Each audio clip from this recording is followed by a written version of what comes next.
बताया, आज तक जो भी इस पर चला है उसने अपने कष्टों को खत्म ही किया है, उसने अपने दुख चक्र को से मुक्ति ही किया है। अगर मैं भी इनके प्रति श्रद्धावान हूं, इनके बताए गए मार्ग के प्रति श्रद्धावान हूं, तो निश्चित तौर पर मेरी भी कष्ट दूरी होगी।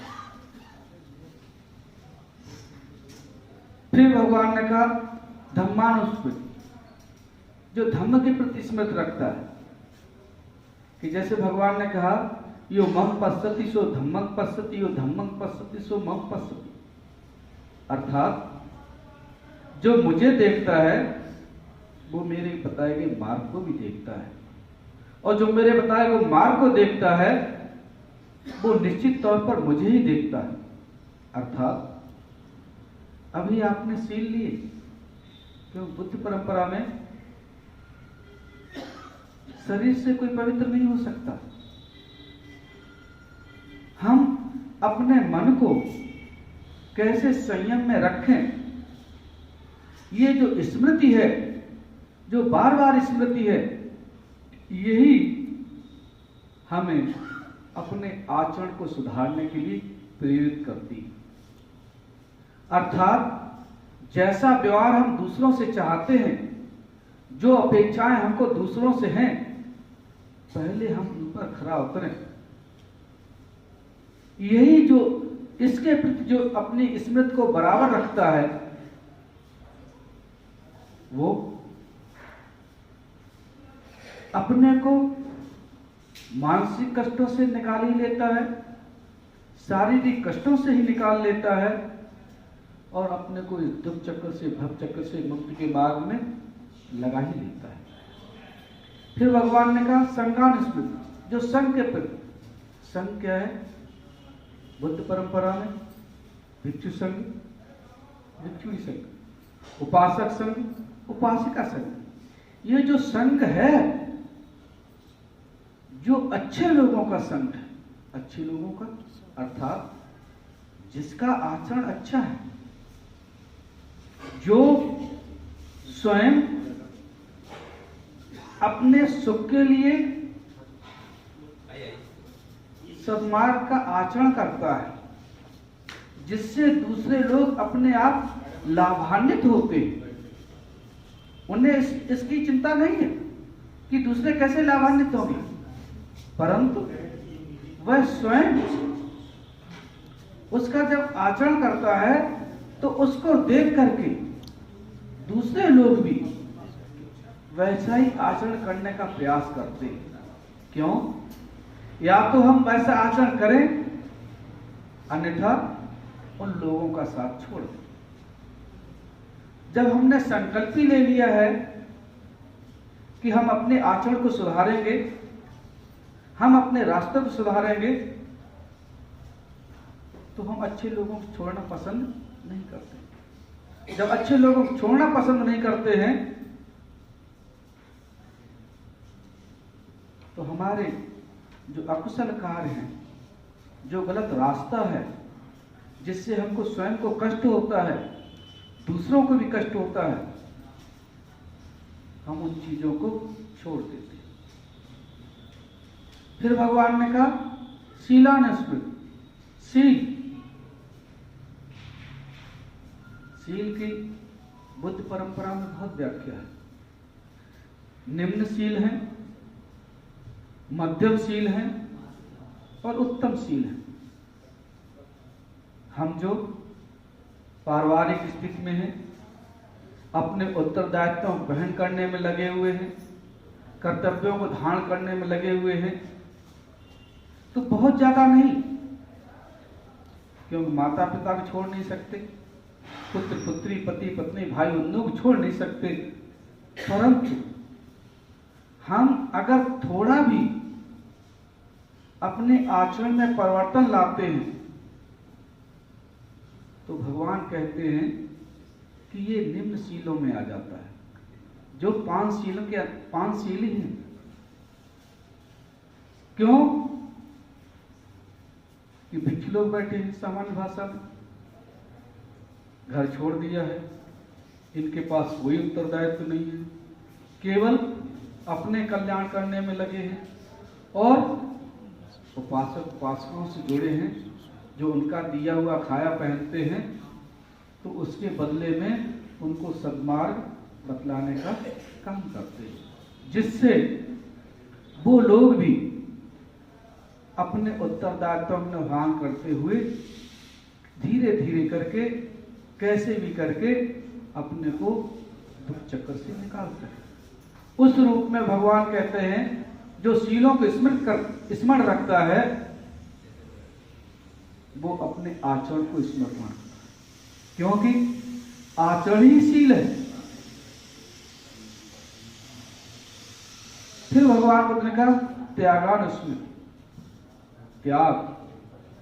अभी मैंने स्टार्टिंग में मैंने कहा कि आप लोग बैठे, छुट्टी का दिन है, डॉक्टर साहब बैठे, समय नहीं मिलता, लोग घेरे ही रहते हैं, फिर भी समय निकाल, त्याग है ही बहुत सारी चीजों का, इच्छाओं का, उत्तरदायित्वों का। ऐसा नहीं कि उत्तरदायित्व हमने त्याग दी, परंतु ये सोच करके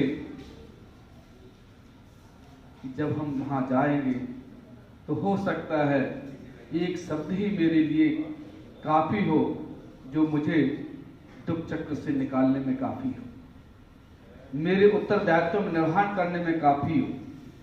तो उस रूप में भगवान कहते हैं मोह का त्याग है। फिर ईर्ष्या का त्याग है, लोभ का त्याग है, बहुत सारे इसमें जो सारी चीजें हैं इनको क्या करता है धीरे धीरे अपने अंदर से दूर करने का प्रयास करता है। और ये जो प्रयास है भगवान कहते हैं कि जैसे हम लोग यहाँ पर इतने बड़े बैठे हैं, वहां के गर्भ से इतने बड़े पैदा नहीं हो गए, धीरे ही धीरे करके हम क्या है इस उन्नत पर पहुंचे। तो उस रूप में जब हम सतत स्मृति में रहते हैं, जिसको जागरूकता बोलते हैं, जब हम इसमें को अपने को बनाए रखते हैं तो हम अपने अंदर व्याप्त जो बुराइयां हैं, कि जैसे एक बहुत बड़ा पेड़ है और किसी से कहें कि हम इसको अपनी तरफ गिराना चाहते हैं, या कोई भी कहे हम इसको अपनी तरफ गिराना चाहते हैं, तो हम इसको कैसे अपनी तरफ गिराएंगे? क्या हम जड़ काट डालें? तब भी नहीं गिर सकता। शाखाएं काट डालें? तब भी नहीं कर सकता। उसके लिए भगवान ने कहा तरीका क्या है, पहले इसका बढ़ना रोको, अर्थात पहले इसकी जो पतवार है ऊपर की डंडी है इनको काटो। अब बढ़ना रुक गया, अब इसका भार जो निरंतर बढ़ रहा था बढ़ गया, अब अपनी सुविधा अनुसार उन मोटी मोटी शाखाओं को कि जिसके सहारा लेके आप इनको काट सके, काटना प्रारंभ करें।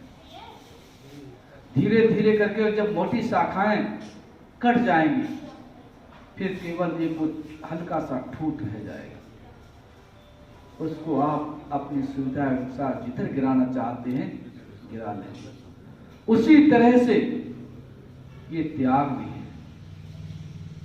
कि पारिवारिक जीवनचर्या में रहते हुए अपने उत्तरदायित्वों कर्तव्यों का निर्वहन भी करते हुए धीरे धीरे जो भगवान बुद्ध ने कहा है संसार में फंसे रहने वाले कारक हैं, उन शाखाओं को धीरे धीरे पहले हल्का करता है, उनका बढ़ना रोकता है, बढ़ना रोकने के बाद फिर उनको उन मोटी मोटी शाखाओं को जिसमें सारी चीजें दिखाई देती हैं, इसी को भगवान बुद्ध ने बीच में कहा प्रज्ञा से, वो किससे? प्रज्ञा से देखना प्रारंभ कर देता है। ये मोह है, ये द्वेष है, ये लाभ है, ये हानि है, सब तरह से देखते हुए क्या करता है? अपने को धीरे धीरे चलाता है। और लास्ट में भगवान ने कहा देवदान स्मृति। आज भारतीय परंपराओं में देवताओं का अलग ही अलग, बहुत सारे लोग अलग निकालते हैं। भगवान बुद्ध के अगर मूल त्रिपिटक में आप पढ़ेंगे तो 80% वचनों में भगवान का शब्द, देवता शब्द का हर जगह वर्णन किया गया है। परंतु आपने ब्रह्मा का भी वर्णन सुना है। भगवान बुद्ध कहते माता पिता च ब्रह्मा। ये माता पिता हैं, ये ब्रह्मा है। ये आप बैठे, मैं बैठा हूं, कोई भी है यहाँ पर, ये जो सुख दिखाई दे रहा है उन माता पिता के कारण है। क्योंकि इन माता पिता के अंदर 4 गुण अपने आप ही, जिस दिन हम उसको पता चलता है कि मैं मां बनने वाली हूं या पिता बनने वाला है, करुणा। नंबर 2 मुदिता, अंदर से इतनी प्रसन्नता होती है कि मैं क्या कर जाऊं। फिर का मैत्री और उपेक्षा, अपना कोई हमारे लिए कुछ कह दे हमको कोई परेशानी नहीं, परंतु अगर हमसे कोई दूसरा कह दे तो कुछ भी करने में तैयार। भगवान बुद्ध ने कहा ये माता पिता क्या है? ये ब्रह्मा। फिर ये परंपरा, हर कोई माता पिता है, परंतु आपने दादा दादी, नाना नानी, वो याद बंधु भी सुने जो उस दंपत्ति से पहले अपनों को चाहता है। भगवान बुद्ध परंपरा में ये जो दादा दादी, याद बंधु हैं, यही क्या है? देवता है। ये डायरेक्ट नहीं, इनडायरेक्ट में क्या करते हैं? वो सारी सुख सुविधाओं पे, वो सारी चीजों को देना का प्रयास करते हैं, भले हमको ना चाहिए फिर भी। तो भगवान बुद्ध ने कहा उस रूप में उन पूर्वजों को, उन याद बंधुओं को स्मरण करो। आज बाबा साहब हमारे बीच में नहीं है, हम क्यों याद करते हैं? आज भगवान बुद्ध हमारे बीच में नहीं, हम उनको क्यों याद करते हैं? सारपुत्र, मोद कल्याण, बड़े बड़े जो भिक्षु हैं, जो अरहत हो गए, इस दुनिया में नहीं है, इस भवचक्र में भी नहीं, हमको क्यों याद करते हैं? क्योंकि उन्होंने सदैव अपनों के कल्याण के लिए कार्य किया है, हमेशा अपनों को सुख देने के लिए कार्य किया है। उन्होंने कभी ये नहीं चाहा कि मैं तो निकल गया हूं और दूसरे फंसे रहे। भगवान कहते हैं इस तरह से जब स्मृति बनाते हैं, अपनों उन पूर्वजों को भी पुण्य देते हैं, तब हम धीरे करके अपने को मानसिक रूप से सुखी बना लेते हैं। ये जो कठिन कार्य है संसार में, भगवान कहते हैं ये कैसा हो जाता है? सरल हो जाता है। अपनों के सहारे से, अपने याद बंधुओं के सहारे से, मित्रों और जिसके प्रति हम ये चाहते हैं कि हमारे अपने किस तरह से इस सधर्म को जान करके इस जीवनचर्या में सुखी रहें, अपनों को भी सुखी बनाएं, अर्थात प्रेरित करें, और दुख चक्कर से, भव चक्कर से मुक्त हो जाएं। अर्थात ये जो कष्ट है, चाहे वो मानसिक कष्ट है, चाहे वो शारीरिक कष्ट है, अगर शरीर ही नहीं बनेगा तो फिर कष्ट कैसा? इसलिए आज जैन जी ने कठिन जीवन के अवसर पर आप सभी, हम भिक्षुओं को और आप सभी उपासक उपासिकाओं को यहाँ पर आमंत्रित किया है। मैं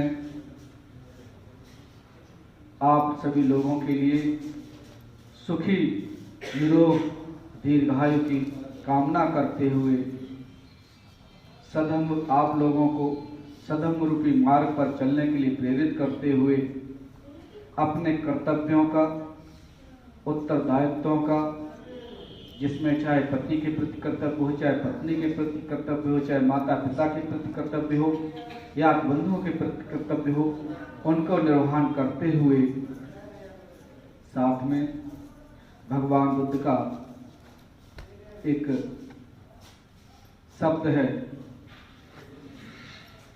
एकायनो मक्खो। संसार में एक दुख चक्कर से, भव चक्कर से निकलने का एक आखिरी रास्ता, कि ये तो हमने कर लिया, ये सुख के लिए, मानसिक सुख के लिए और शारीरिक सुख के लिए, परंतु जो हमारे पूर्व संस्कार हैं ये तो हमने बढ़ने से रोक दिया, इनको कैसे खत्म करें, उसके लिए भगवान बुद्ध के मार्ग के अनुसार जो आनापान है, साथ में इस 3.5 हाथ की काया में जो विपश्यना है, विशेष तरह से देखना है, इसको करते हुए स्वयं को, अपने परिवार को, यार बंधुओं को इस मार्ग में आकर्षित करते हुए जब जीवनचर्या चलाते हैं तो स्वयं भी इस दुख चक्कर से मुक्त हो जाते हैं और अपनों को भी उस मार्ग पर आकर्षित कर जाते हैं। इस तरह से हम इस जीवन में भी सुखी होते हैं और जब तक हम निकल नहीं पाते हैं तब तक सुख के साथ ही अपने इस दुख चक्कर से निकलने के मार्ग को बढ़ाते हुए निरंतर कदमान रहते हैं। इन्हीं शब्दों के साथ में मैं आप सभी लोगों के लिए सुखी, निरोग, दीर्घायु की कामना करता हूँ। साधु साधु साधु।